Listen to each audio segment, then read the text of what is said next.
This is the Legacy Lineup Podcast. I'm your host, Ren Lawwell. Joining me, my co-host, Jimmy Barnett. And tonight, Jimmy, we have a very special guest with us. My cousin, Ryan Lawwell, is joining us on the pod. Ryan, what's up, man? How you doing this evening? Doing good, man. How are you guys? Doing Awesome. good. Yep. Good deal.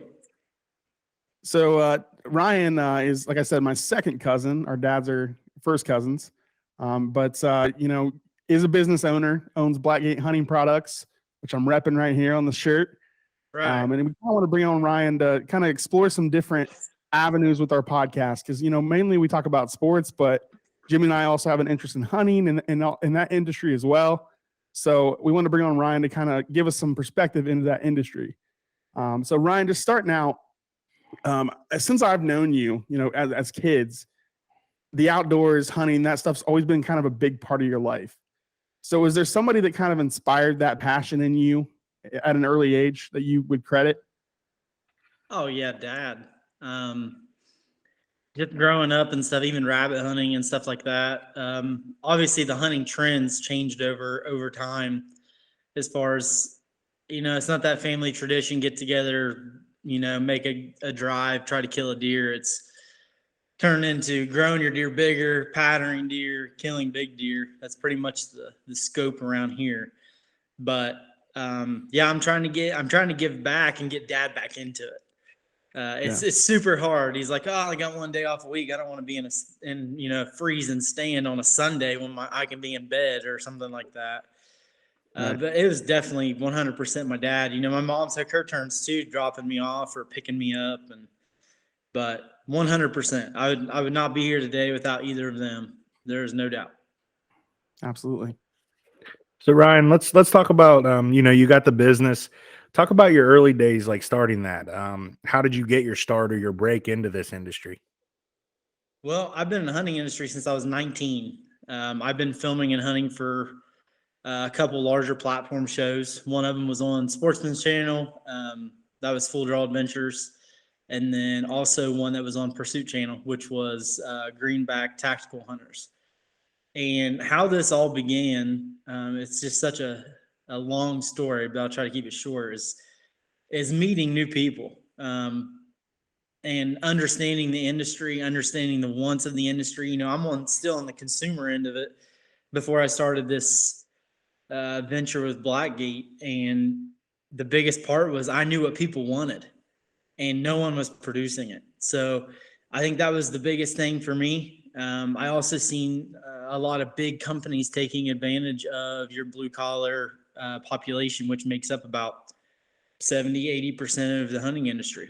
So that was, I'm as blue collar as it gets. I'm redneck with a little bit of business ingenuity behind me. I love to hunt, I love to fish, but my passion is with deer hunting, growing deer, keeping them on my property, picking up their sheds every year, just from A to Z. Everything that I've wanted to do is what I'm doing with my business, because I also own Blackgate Land Management. I also do a lot of food plots, land consulting, setting up properties for deer or for customers to be successful deer hunters. Some people weren't brought up with any experience at all. So that's where I kind of come in, just kind of giving my recommendation, what's worked for me. It may not work for the next person, but I'm always willing to give advice and help a fellow guy out. So I've been there. Honestly, it's blown my mind how much we've grown. I was talking to Ren the other day. It's unbelievable. Just the right people. That's all I got to say. The right investors. We are going to keep this a family-only business. So Debbie Lawwell, shout out to Mom. She is our CFO, and she has her hands full with the hundreds of dealer orders that we're getting ready to be pushing through, consumer direct orders. And Dad is actually chief of operations, so he's COO. So, eventually at some point when he retires, he'll be able to do that full time. But as soon as I started this business and I could separate it, I wanted to get back to my parents. I wouldn't be here without them. I want them to have a good retirement, and their dream's been to buy a farm and to kind of be like little peddlers out on a farm growing green beans or whatever the hell they want to buy or what grow. But that's what I wanted. Out of all of this, I wanted my family close together. I never wanted us to separate.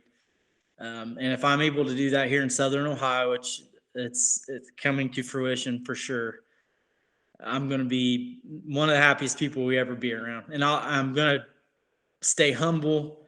I've seen a lot of these people kind of get to where they don't remember their roots. And that's something, that we settled in our first meeting ever was we're not going to change the way we are towards people no matter what happens with the business. So I want to make sure everybody knows that too. You can always reach out to me. I'm cool to go fishing anytime. You ain't got to plan in my schedule. Just call me. I'll be there. So that kind of deal. Yeah. And Awesome, speaking man. of that, I remember when you were younger, probably, elementary school, middle school. I mean, it's no surprise that you're able to be successful in this industry because when you were winning fishing tournaments when you were like, 7, 8, 9 years old, like these big tournaments. And it was just, it's impressive to see. And I knew that you were going to do something big in this industry. And I kind of told you that the other night when we were texting as well. But what are some of the most, you've had a lot of cool experiences in this industry, but also had the chance to do some pretty cool hunts as well, I would imagine. So what are some of those most memorable hunts that you've had over your career in the industry? I just booked 2 hunts today. That's a velvet hunt in Kentucky and then going to Illinois during the rut, but also trying to finalize a western Nebraska hunt early season to kill a velvet muley. But probably my most memorable hunt, I wasn't even carrying a bow. I went out there with our Full Draw Adventures crew, and I was cameraman, and we were chasing western Nebraska mule deer, and it was just an eye-opener. The terrain's different. The wind is different. There's nothing, those western sunsets, they aren't like Ohio. And I can't explain it. I think you just need to go experience it kind of deal. But another that one's pretty close in line with my Kentucky hunt. 2 years ago, I went on a Kentucky hunt, velvet hunt, and it was just across the river. And it was just kind of a shotgun, hey, I'm going to come down and hunt, pay the outfitter some money. It was kind of a DIY type of deal, doing it yourself. Hung a camera the week before. I went up there. I hunted like an hour and a half and killed actually this deer right here that you see in the picture. I killed in full velvet. So I was super proud of that. Just the experience alone, just the mountainous terrain that we're not used to here in Southern Ohio. And well, in my part of Southern Ohio, I'm more Southern Highland County, Northern Adams County. So when you get down to Southern Adams County, it does get hilly. But those were fun, but really there's nothing like out west. And people can tell you that. It's kind of like a saying, like, oh, you ain't seen nothing until you go out west. Well, it's true. You just can't get enough of it. It's exhausting. I can tell you that. Spot and stalk mule deer in 90-degree heat is exhausting. But I would not take 1 second away from that experience. Actually, when I went and hunted, I didn't tag out. Could have tagged out first day, but I didn't think he was big enough. And ended up just kind of moseying around the rest of the week in some terrible weather, and should have just probably packed up and went home after that first day. So good experience, though. Overall, just a fantastic experience. That's awesome, man. Is there a memorable hunt from your childhood that stands out, like that really got you into deer hunting? Yeah, I can come up with one pretty quick off the top of my head. I was actually hunting a property. It was like when trail cameras were still your 35 millimeter film, you had to get a 1 hour photo. And, went to CVS, got my film developed, and there was a good buck in there. And it was probably right around November. I think I killed the deer November 4th. So I went in there to hunt this particular deer, and all my stuff was stolen. This was a private farm. No one else was allowed on it but me. And honestly, just disheartening. I was young. I couldn't afford to go buy another set. I was barely getting gas money enough to get there. Having to ask mom and dad. But somehow we rummaged up an old ladder stand that didn't even have one of those center support sections, if you know what I mean. for Oh, some, yeah. it's like a safety thing. I should have probably had it, but I didn't. I wanted to hunt a deer. So we hung that stand, and I killed that deer at 445 on the opposite side of the farm. It was just a awesome experience. Just I went through all those downs all day long, and then for that, it's just like everything didn't matter at that point.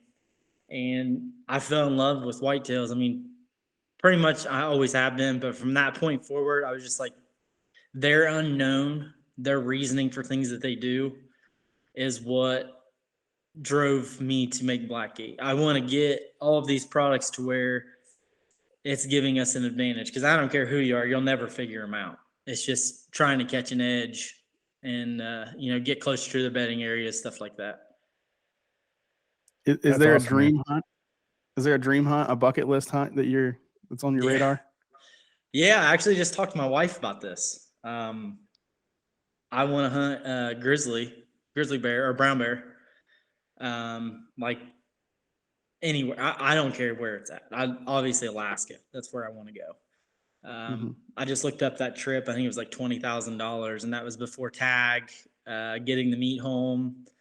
I mean, probably to be safe, 30 grand you'll have in a hunt like that. Hopefully I meet some good people in this industry, and they're like, hey man, come out and kill a brown bear, like a 12-footer. I would be happy. But yeah, that's my brown bear with a bow is my number one hunt, and I will do it before I die. Have I you don't had care. Have you had the meat? Huh? Have you tasted it? Have you tasted it? Bear meat? Yeah. Oh yeah. Yeah, it's real greasy. Yeah. But Is it's not bad. I mean, it's still a decent meat. It's just a lot more greasy than like per se like elk or venison. Right. Venison can be very dry. It can be very gamey too if you don't know how to cook it. But yeah, we love we just had a really good friend, one of my food plot customers, killed an elk in Montana last year and brought us a bunch of meat, and sheesh, man, there's nothing better than that meat. Have you done that yet? Have you done an elk hunt yet? No, I haven't. I will. That's on my bucket list here in the next year or two. I wanted to do it this year, but just when I go, I'm going to be doing like a backpack in, be there for 2 weeks. I don't care if my phone rings, type of deal. And with the growth of my company, I just can't do that right now. I'd feel bad for leaving 2 weeks and leaving the mess for someone else, I should say, because I have my own system. I've built this from the ground up, and I don't want to have to worry about that the whole time I'm out there. I just kind of want to get a year under my belt, a full year with buyers groups and dealers and stuff like that before we go on that adventure. Absolutely. That's awesome. So you mentioned earlier you've been on some outdoor shows, filmed, stuff like that. What can you tell us about those experiences? I mean, is there anything you took away from that you use today? Well, that whole industry alone right there puts you in the chips with a lot of people that can make anything happen for you. A lot of big dollar people, owners of businesses that kind of recognize you or something like that will actually give you a time of day. Like, oh yeah, I recognize you from Full Draw Adventures. Yeah, cool. Let's chat. Type of deal. My social media guy right now, that's doing all of our content, our photo shoots, our sizzle reels, our reels for social media and stuff. He's actively doing that now. He's who I met through ATA, the Archery Trade Association show that happens every year in January. And that was because I was part of Full Draw Adventures. So that was a huge deal.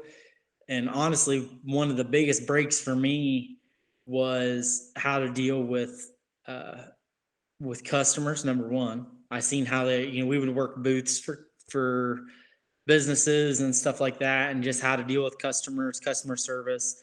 I went to college, but they don't tell you how to deal with people. And the hunting industry is very like, you scratch my back, I scratch yours type of deal.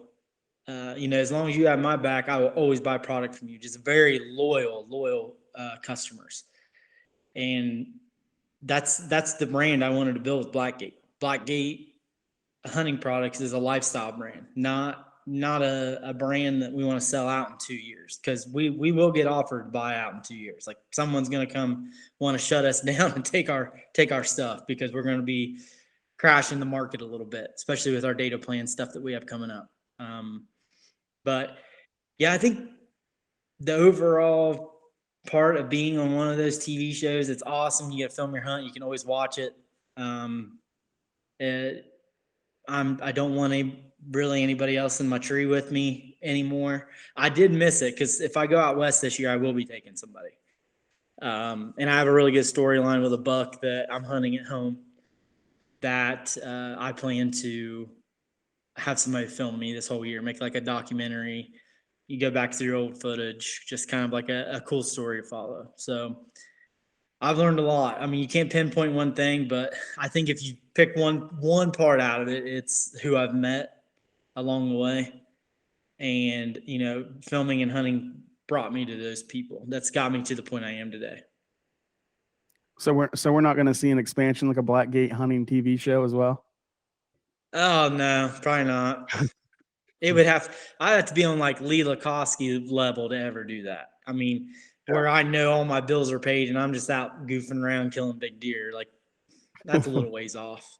I would love to do that, but man, networking and trying to get sponsors to pay bills and stuff like that, it's impossible. Sure. Like, unless you're a big name like Lee and Tiffany or, you know, your big guys, Heartland Bow Hunter and all those guys, they don't have to worry about it because people fight over them because of the exposure. You know, they're getting 2 million views a month.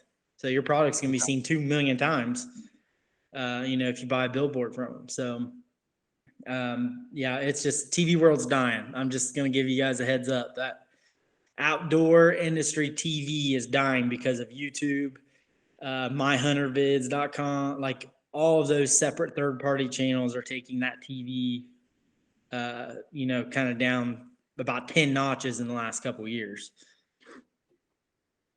So I know you went to college originally out of high school for nursing, and then decided that wasn't for you. So kind of what went into that decision, you know, and what drove you to go ahead and pursue your own business? Honestly, I still stayed in the medical field. Ended up getting my bachelor's in healthcare management and then a secondary bachelor's in like just regular business management. Business administration is what it was. And I actually ended up working for Adina here locally for Washington Courthouse. Actually, I ran their family practice and then also their specialty clinic in Fayette County Memorial Hospital. I was the one that helped open that. If you want me to be completely honest with you, which I wouldn't be there today just because I knew Blackgate was going to get to the point where I was going to be okay and could live on it. Not to the point where I think where we are now, it's just beyond, you know, my wildest dreams. But Adina, when we went through COVID, that was my cutoff. When I had to start sending people home and furloughing people that had families at home and stuff, and I was still there with a job and I didn't even have a kid or anything, that was it for me. I couldn't do it anymore. Just killed me. And I don't know, Lawwell soft hard or something, but I just couldn't handle it anymore. Yeah. I've heard that about a lot of industries, people in the industry with COVID, man. It especially in the nursing healthcare industry, a lot of people's minds changed about what they wanted to do after that. So you mentioned earlier you've built this Blackgate from the ground up. So, you know, let's get into that process a little bit. You know, how has it grown into what it is today? Like, what has happened? How has it taken off the way it has? Okay. Well, 2018, I started a business doing Blackgate blinds. I started making hay bale blinds. And, you know, I just kind of went with it. I think I sold like, you know, probably in a couple years span, 50 of them or something like that. I was custom making them at home, custom welding, doing all. It was a lot of work for the money I was making. And I was like, man, this just isn't the route. You know, I want to be in this industry. This is not it. So I started doing my feelers as far as trail cameras. I'm a trail cam junkie anyway. I've always ran, you know, as many as I could afford at all times, all year long, turkey season through deer season. And that's honestly where everything started. I started getting in, my requirements for my samples. I started getting in. Then we choose our color palette and our molding, and just kind of went into how can I retail these. Well, along the way, I met some really good people. Rubline Marketing is one of them. Chase Rolfson with Rubline. They're very basic, well-known marketing group in the United States. They do Scent Crusher, Victory Archery, big brands like that. And he's the one that got me in contact with the right people, told me what I needed to do, basically told me I needed to grow up, and I'll see you in a year. That's basically what he said. This was, 2 years ago. We have since reconnected. We just signed with Gartland Rep Group, which just a little background on Gartland is they're the biggest sales rep group for the outdoor industry in the United States. So they cover all 50 states. They have 15 reps over certain areas, and I'm sure you guys have heard of Tacticam. Yeah. Their trail cameras and stuff. That's who made Tacticam. So long story short, that deal blew out because Tacticam didn't pay some commissions that were due. Gartland immediately dropped them because of their reputation. They're not going to deal with that. And they pursued me. So Wow. I can't really necessarily say they really pursued me hard. The conversation was there from Rubline with Chase Rolfson. And a year ago, I wasn't ready. This year, we were ready. I felt like I had all the bugs worked out. Our cellular camera is, no one will touch our stuff on the market. I can promise you that. I've tested every camera imaginable. The data rates, nobody's going to touch that. You're going to get more for your money out of our camera. We're offering a better warranty other than with Exodus, which is another Ohio-based company. And, our stuff is, our 4G LTE chip that we have in ours is a 2021 brand. I mean, most of these cameras you see on the market are running like 2017, 2018 chips. They're not getting near as good a service. The server speed is super slow. And, me being kind of around my engineers enough, especially the one that develops my app, has taught me all of that stuff. And he's like, dude, you are just on a whole nother level than these other cameras.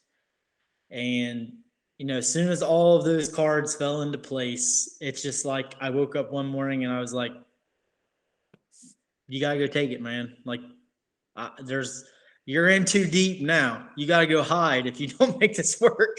So, yeah, I'm kind of more or less just a little bit nervous because I know sales projections were projecting between 20 and 30,000 cameras this year, just of one model. And then we just released our 4G feeder. And I don't know if you guys have seen much about it or not. But yeah, our feeder runs off the same app the camera does. So you can control this feeder when it feeds, how it feeds, on demand, right from your phone. So it's in a 1,000-pound capacity. And but is anybody else doing that? No, we are actually in the patent work right now. Yeah, that's awesome. Very, very expensive, but I'm sure. I mean, you can't. You have an idea like that, and a bigger company comes in and swipes it away from you, and then you're having to pay them, usage fees every year to use that similar system. So, yeah, we were definitely hot on that, getting that done, and that actually is through still family. My brother-in-law Oni works for I think it's Carlisle and Patchen out of Westerville, Ohio, Columbus, Ohio. And they will be doing all of our work. So we're trying to keep everything local. The only thing that's not local is the cameras coming in from China. So yeah, we just got our quote this past week on making my camera. Firmware and just the engineering was $200,000 on one camera. And in China, they don't even charge you for engineering or programming if you buy their cameras. So yeah, they've manipulated the market. I will get my cameras in the USA. It's just going to take time. I need more money. And right now, we've created a killer product All of our firmwares and all of our stuff is wrapped up so tight, no one could reverse engineer it. So we're very proprietary to anybody else. And that's what it takes. If someone gets your camera, digs it open, they don't have the source code for your firmware or your app or anything like that, they can't do anything with the camera. So they can try to reverse engineer it all they want. It's not going to happen. So Is there That's a crazy, man. special meaning behind Blackgate, the name? there is, yeah, there is a lot of people. I get asked this all the time. So my wife's farm, we live on her family farm. We will be here, hopefully the rest of our lives. Something happens. I hope it doesn't happen, but we built a home here. We moved down here, and her farm was called Blackgate Farms. And I started setting up those trail cameras, those trial proof, kind of our sample cameras on the back part of our property. And there's a black gate back there, which makes total sense. And I got some of the best pictures I ever got. And it's what made me fall in love with that camera.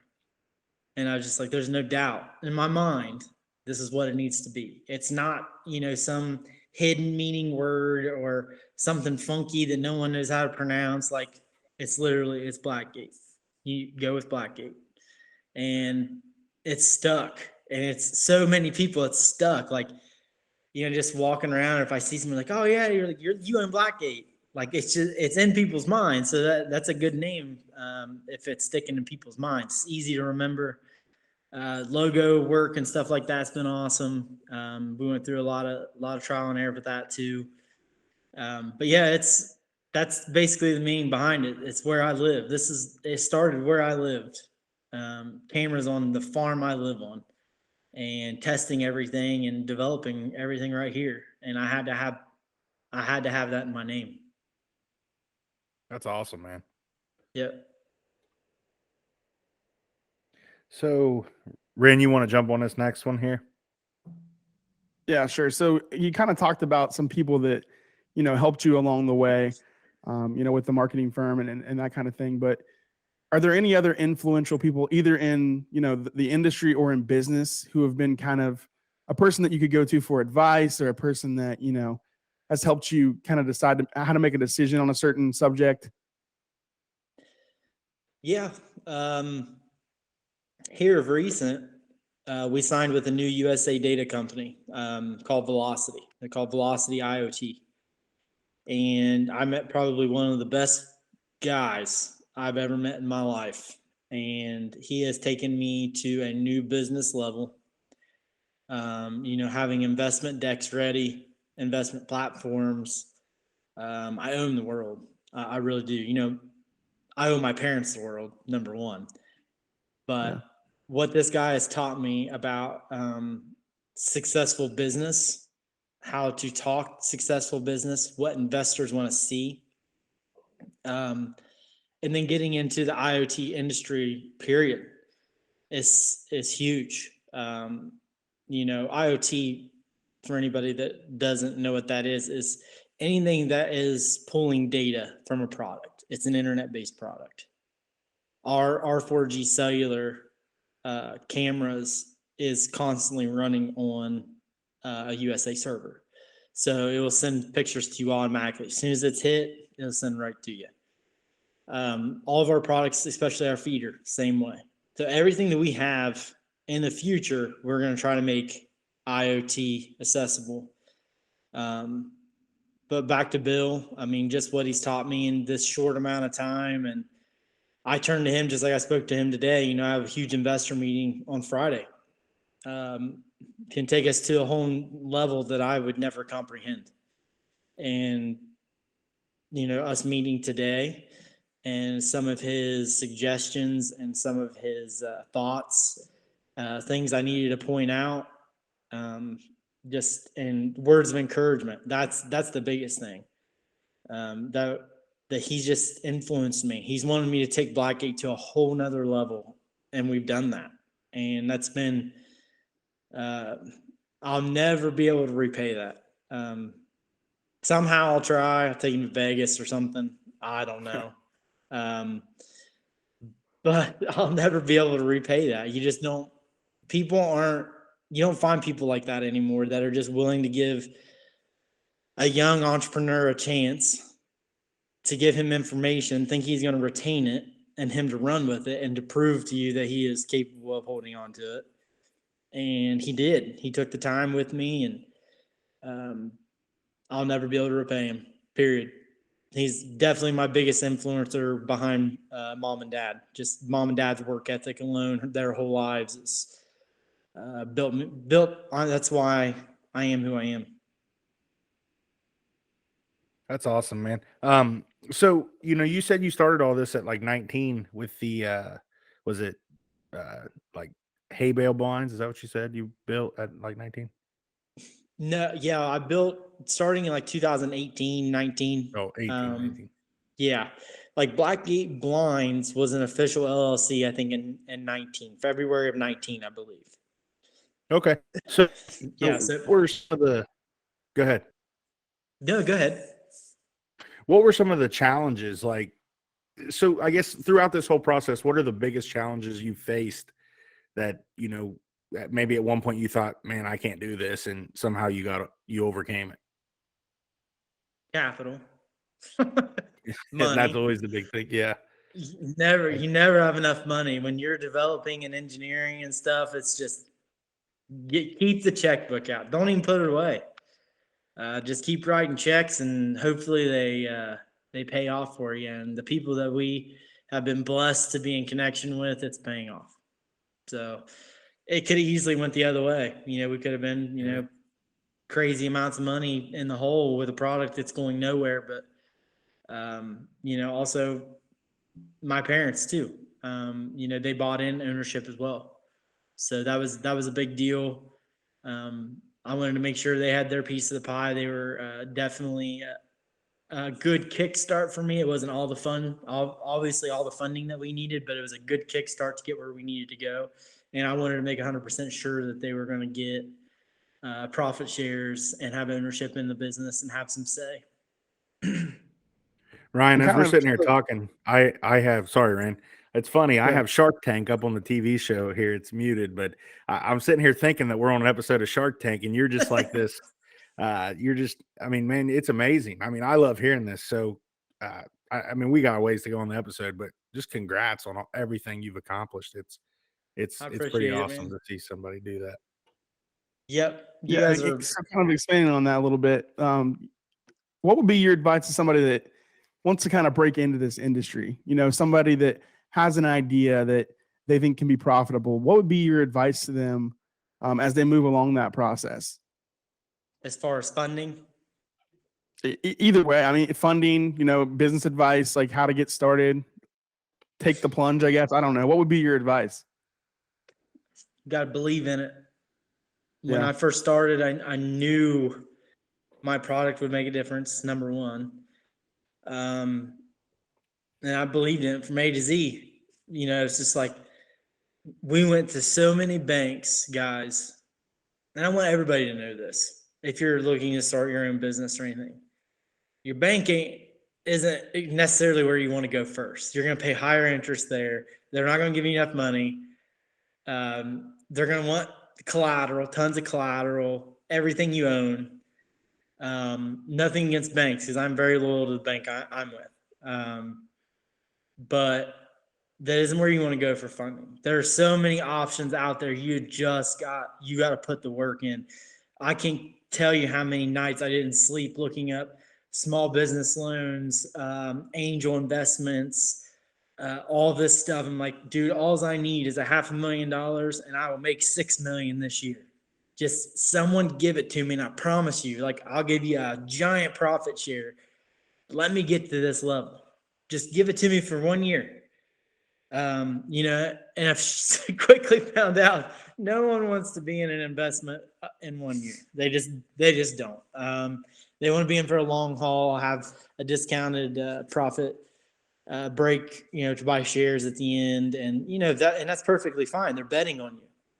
proving them wrong, blow them out of the water, then that money you're paying back if you do get bought out later down the road is minimal. I mean, you're just like, they built me. They gave me what I need to put me in a place I'm in today.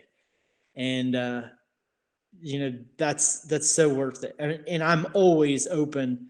Any young entrepreneurs or anything, just what I've learned just in the last 2 years, and taking this to absolute way beyond my expectations, reach out to me. I have no problem sharing any information. I'm not trying to hold investors back from, a new product idea. If it's hunting industry related, if I have any advice, don't share any information with anybody unless you have a non-disclosure signed. Have somebody draw one up, even if it's on paper. Have an NDA signed. Make sure your investment is protected. You may think it's just a piece of paper. That piece of paper will go a long way in court, especially if you have NDA and they're going and trying to make the same product, that you're making. So that's number one. Protect yourself. Look out for yourself. Never give more than what you're getting back, I should say. That's a big thing, because I'm very generous person. Like, oh yeah, hey, you can have all of this. Just give me this, and yeah, blah blah blah. And then at the end of the week, I'm like, why did I do that? Like, it could have been a fair trade. Both parties been happy. Would have been done. But but I also think that's built relationships. I hate to say it that way, but I really do think it's built relationships and made great relationships for me. But anybody getting into this business world sorry, I want to check my battery level on my MacBook. Business world of being an entrepreneur, introducing a product to the hunting industry. It doesn't have to be the hunting industry. Any product. There is angel investors and people out there with so much money that got to get rid of it. Like, and I was, we're naive. We're small town boys. Like, it's like, yeah, I got $20 to go out this weekend, go buy some Taco Bell and a 6-pack type of deal. And, these people they'll hand out $100,000. They believe in you. They'll give you money. And that's the thing too. When I tell people to reach out to me, I'd love to speak somewhere and be like, this is where I started. This is how terrible my investment deck was when I looked at it. If you were an investor, would you look at this and say, oh yeah, I'll give you money? No, you wouldn't have. And what I've learned and what my portfolio shows now, to a potential investor is very impressive. And that's, I've had a lot of help along the way. But that stuff takes time. You don't just wake up and know that stuff. You've got to learn from somebody older than you, experienced. And I think a lot of young entrepreneurs are afraid to ask. And don't be afraid to ask. I wasn't afraid to ask. I think I bugged people to death, but it got me where I needed to go. So I hate being that way, but I just wanted this so bad. And if you want something that bad, you'll do whatever it takes. I wanted to be number one self-employed because I'm going to create jobs in my hometown. I've always wanted that. I'm like, I want to create jobs. I want people to have a great work environment, love what they do. Number two, I wanted my family involved. Number three, I didn't want to drive an hour to work. And number four, I wanted it to be hunting, and I'm doing it all right here. Like, I have a very, very nice shop. We won't be here for very much longer. We've completely outgrown it. But you can't buy anything for less than like $1 million right now commercially. So we're just gonna wait it out for a while. But yeah, that's my advice, man. If you were to relay that to anybody, is reach out to somebody. They will be more than happy to give you feedback and talk to you. I think that's really good advice. And we really appreciate you talking about your business and telling us the story of that. But we are kind of a sports podcast as well. So I want to segue a little bit and talk a little bit about some sports stuff here. So I know you were quite the athlete in high school. Played baseball, basketball, and golf, I believe. I don't know if you did anything else. Did you do anything else? Baseball, basketball, and golf. Yeah. Okay. You couldn't tell it now. But Well, I mean, I'm sure you could probably still hit a baseball if I had to guess, and a golf ball as yeah, well. High school yeah, golf. golf ball I'm all right with. I haven't played golf in like 2 years. So, or fished, if you believe that. Wow. Hmm. But what are some of your most memorable moments in high school as far as sports go? I know you Striking guys had you some out. pretty good baseball teams. Well, you didn't strike me out, I don't think. Uh-huh. Did you? I think it was in middle school though. Maybe. I struck you Was that out your on a most memorable changeup. moment? Well, yeah, that was my most memorable. Most memorable moment was when we went to regionals as a freshman. Got beat 1-0, and our pitcher threw a no hitter.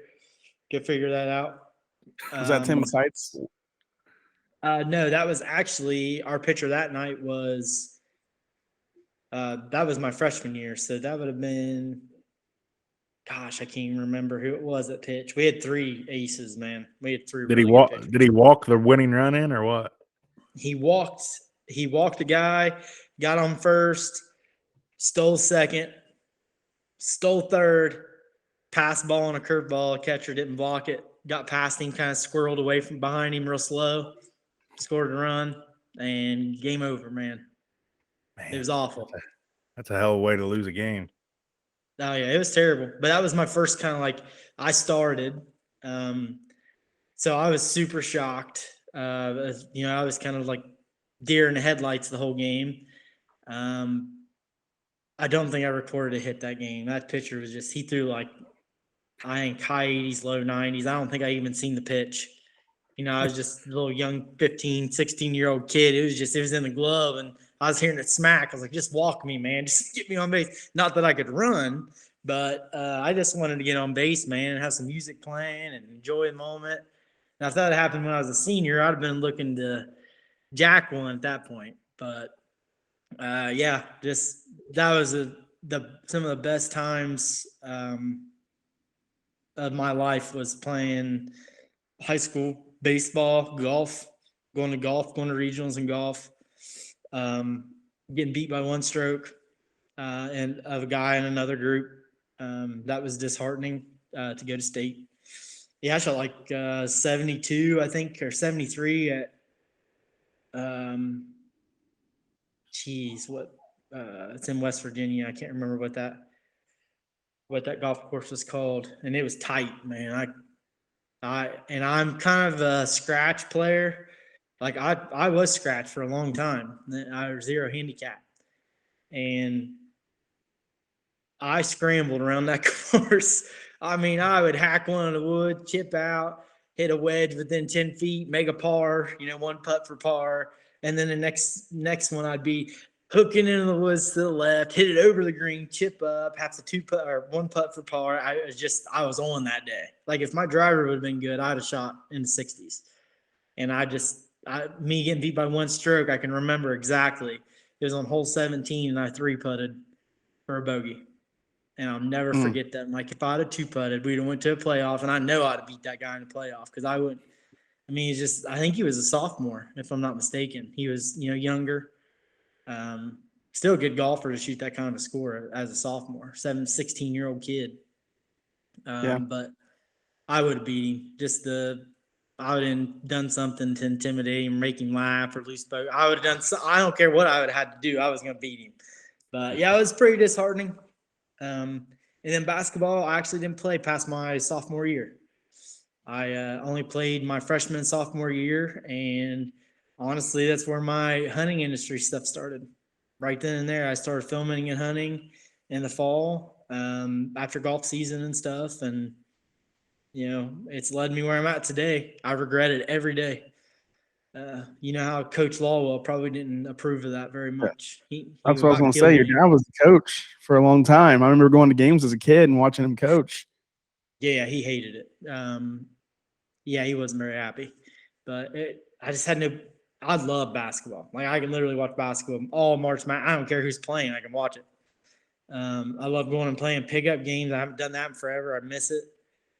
But I think the biggest disappointment for Dad in my lifetime is I quit basketball, and like he was known as like basketball coach. But that also was a lot of added pressure too, man. I'm sure.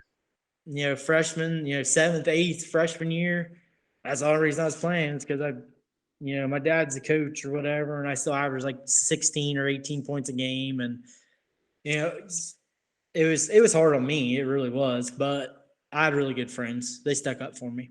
But I think looking back now to where this has led you, I think he'd probably forgive you for that. yeah, oh yeah, yeah. He told me, and I won't forget this. He told me, he said something about like you're spending too much time hunting and learning this trade as far as the hunting industry is like. I hope that pays off for you sometime because you have to look back and how many years you wasted doing this. I remember him telling me this, and it's like this is not wasted time. It's not. I promise. It just things take time Sounds to like develop. It's developed. Sounds like something his cousin Rob would say. Yeah, I think they're a lot alike. More and more, I talk to your dad, man. They're two peas in a pod. For sure. What was your favorite sport to play? That's tough. I like golf's pace, because you're at your own pace. But baseball is because it was team. I love that team feel, getting pumped up on the bus for the game or practice. Just building that team. I think that's me with this business. All I want is I want like a really good team around me. I can't wait to like assemble my team, which people local, keep in mind, Blackgate's going to be having lots of job openings in the next couple of years. So just keep that in mind. And this goes from marketing, any kind of IT, engineering. We're doing it all right here in house. So we want to create jobs locally. Just kind of keep an eye out if it's something you're interested in. Sorry I'm for thinking about sales turning my pitch. teaching lessons in. Think about turning my teaching lessons in and moving down to Peoples to work for Blackgate, man. Hey, dude, keep it in the family. Bring it on. We'll have a good time. So some professional sports teams that you follow. I know you're a big Bengals fan. Just Yep. coming off that Super Bowl loss. I'm not gonna throw Jimmy under the bus, but he is a Steelers fan. I don't know if you knew that or not. But Jesus. Can you what block your was this screen season the like rest for of the you? time? What was this What- season like for you? I mean, I have lived with Bengals fans my entire life, so I know how special it was for a Bengals fan to watch this season. Like, what was it like for you to experience the Super Bowl? it was amazing and very, very, very heartbreaking because they Yeah. had it, man. They had that team beat. The overall season was frustrating. I don't know if anybody else thinks that. To watch our quarterback that's I think potentially could be, maybe not win as many rings, but he's the next kind of like Tom Brady kind of GOAT quarterback of the NFL. I really do believe that.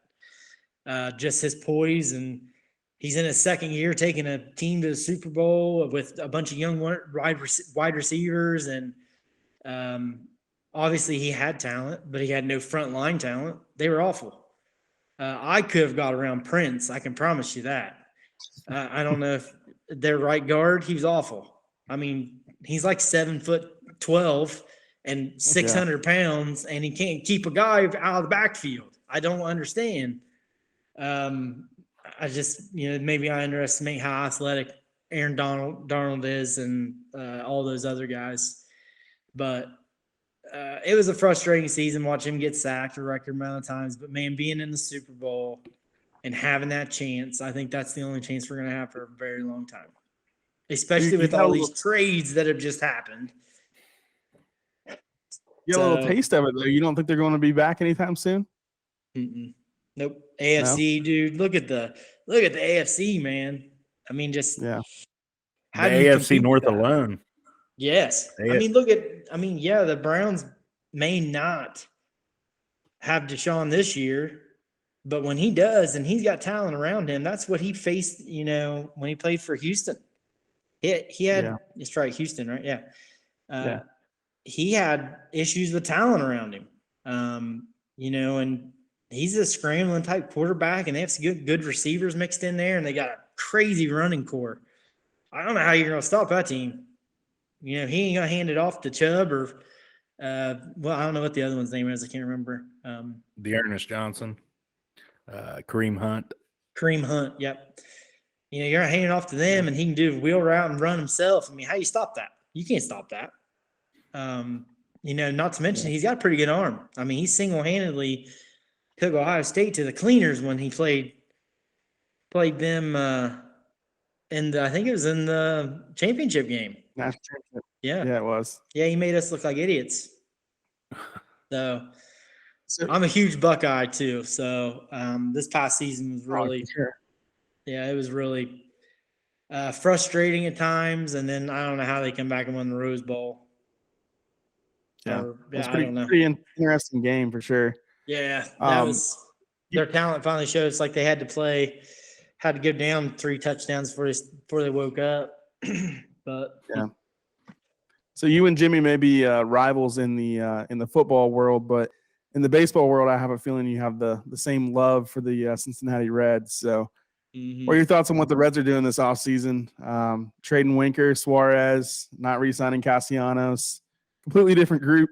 Jimmy's the optimistic Reds fan, man. He wants to be optimistic every year, but it's kind of tough to do. Am I wrong? Dude. Like, how many wins we have at last season? 82?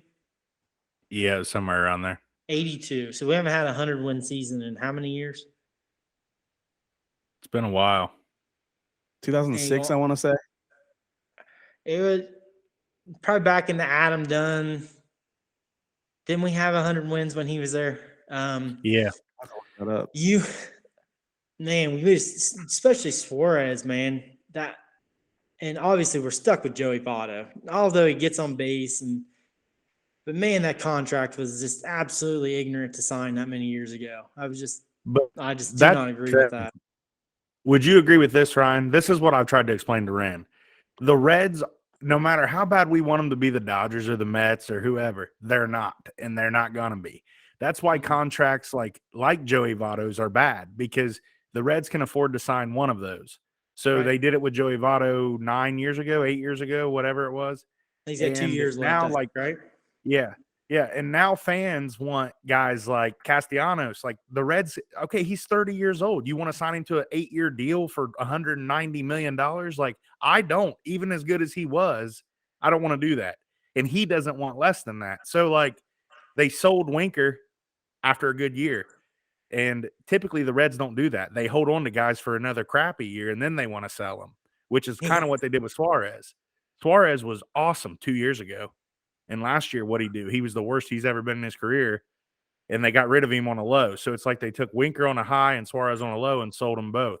So I don't know, man. I mean, you can say what you want about those trades, but in my opinion, I think it was a good trade for the Reds. I know it's not what the fans want, but from a business standpoint, they're not bad on paper. I mean, they have guys. I'm optimistic they're not going to win the World Series, but the Dodgers already won it.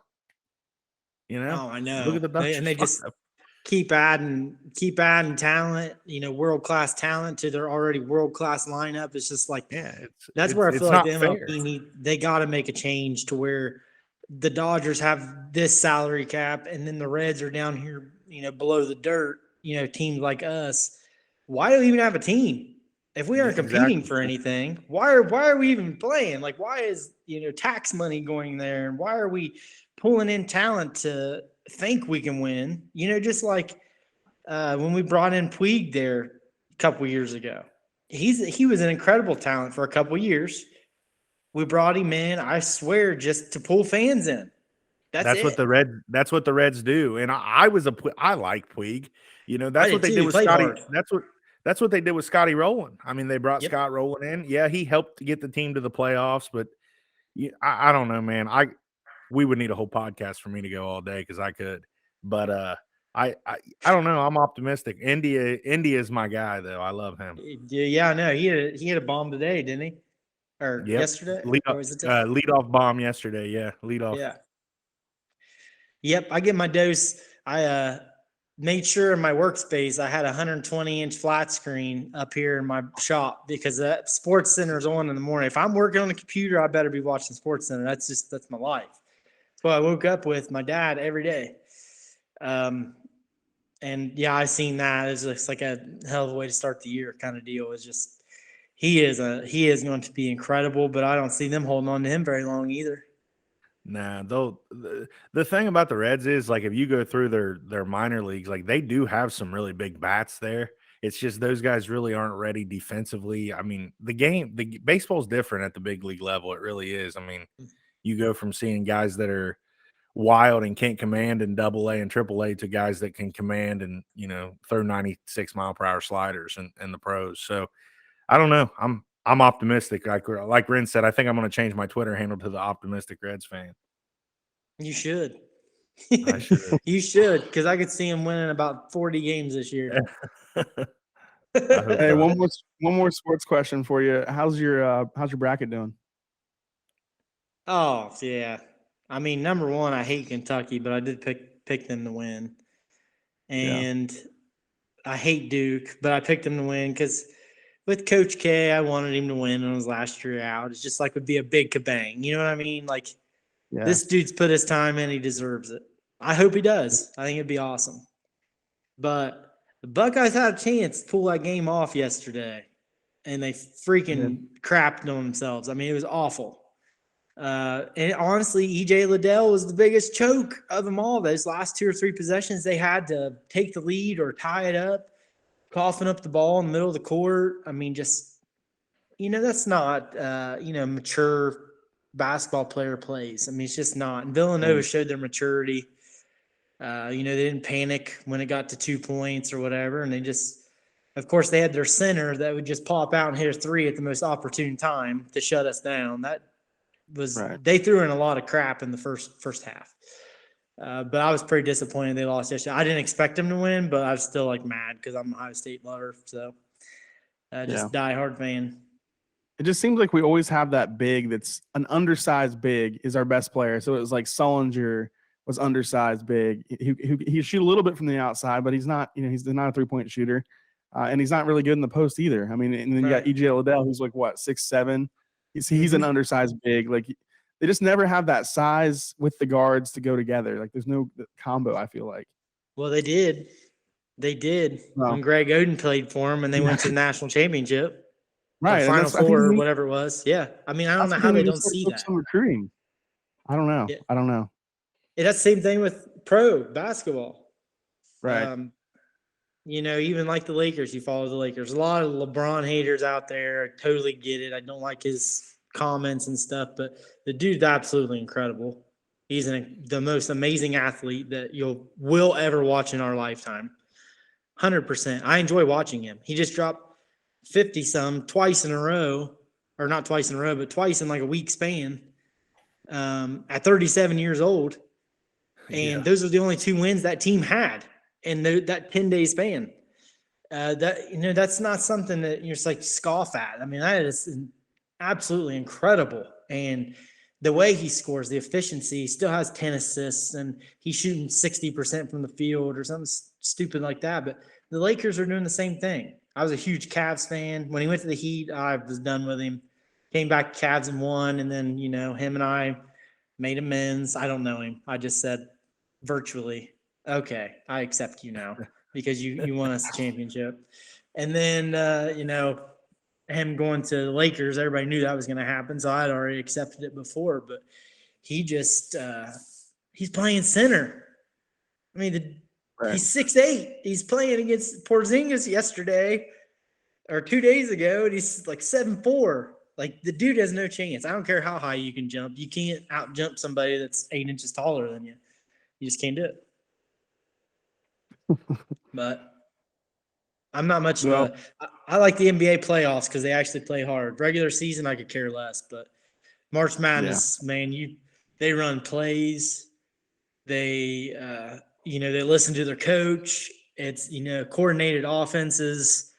They play defense. They got grit. You just don't have that anymore, man. It's especially in the pros, you don't have that. Not until it's like game 7 of of the finals or something like that. And then it's just like they're all over the floor. They won it. But yeah, I miss the Buckeyes being in contention, man. For sure.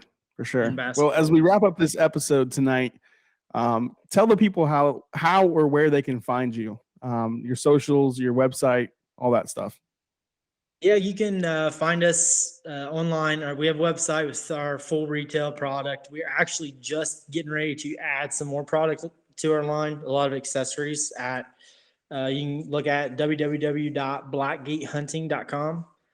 All of our social media handles, Facebook, Instagram, I believe Twitter. We don't do much activity on Twitter just because the algorithms, it's kind of a waste of time for us. Stuff like that. YouTube is all at Blackgate Hunting Products. So you'll be able to check all of our stuff out. We try to post daily, try to keep current, fresh content all the time. That way you can see how well our products are doing, progressing.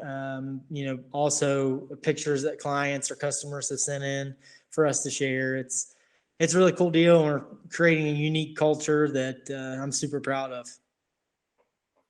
For sure. And I'll tell you what, if you follow Ryan on Instagram, some of the videos you're posting from your trail cams on there are pretty impeccable as far as the sound quality and the video quality as well. I mean, I was watching a video the other day of some turkeys on a creek, and it was incredible just seeing the quality of that image. And then you can hear, of course, the gobbles as well. So pretty incredible stuff.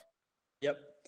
Yeah, it's that was one of my main things with video for trail cameras. I wanted it to be like kind of like an SLR type camera quality with audio. It's like you had a microphone on it. So a lot of research and development went into that. Cost us a lot of money, but those are things you can hang on to forever. Those videos and pictures and stuff. And I feel like people, especially if you manage your own farm, I'll never get rid of any of that stuff. Just means a lot to me. I'm growing these deer from babies and turkeys from babies and killing them when they're mature and letting the new offspring come in and take over. It's really cool cycle here. Absolutely. Well, Ryan, we certainly appreciate you for joining us tonight, man. It's been awesome to learn about, your business and the experiences that you've had. And I think, your following is going to help grow the legacy lineup as well, because I know you got a pretty big following on social media. So we'll push that out to your followers as well. But thanks for joining us, man. I mean, it's been a great episode, getting to learn more about you, and I'm like to reconnect with you as well. So, for sure, thanks for coming on. Let's definitely follow up again. And like I said, I always spread the legacy lineup across all my platforms and stuff. Anytime that I'm going to be on there, anytime period, even on my personal page. So I love what you guys do. It's pretty awesome. All right, man. We appreciate it. On. Yep. Have a good one. Well, that was Ryan Lawwell, owner and operator of Blackgate Hunting Products. So Jimmy, it was pretty cool to talk to Ryan about some of his experiences, talk about his business. He does have some pretty cool products. I mean, I'm wearing the gear tonight that I got from him a couple weeks ago, but he's got some pretty cool hats as well. He's going to drop here pretty soon. So check him out, blackgatehuntingproducts.com, and give him a follow on Instagram and Facebook. Anything you want to say here in closing, Jim? No, I just awesome episode, great episode of Shark Tank there. I thought it was awesome. I mean, just to hear a local story like that. I mean, hopefully our listeners like it. We got some pretty cool stuff coming up through the pipeline too. Obviously the Pitzer episode hasn't aired yet, but it will soon. So just some cool stuff coming, man. I'm excited. Yeah, for sure. I also reached out to Dante Jackson. He said he would be glad to come on for an episode, probably looking at April for that, maybe April or May. I wanted to give him some time after the basketball season to kind of catch his breath a little bit and spend some time with his family. I'm sure he's been away from them for a while. So, but he will be on down the line as well. So if you want to hear from the GOAT of Greenfield Tiger basketball, check that out coming down up the pipe. But once again, this has been the Legacy Lineup with Ren Lawwell and Jimmy Barnett. Thanks for tuning in, and we'll see you next time.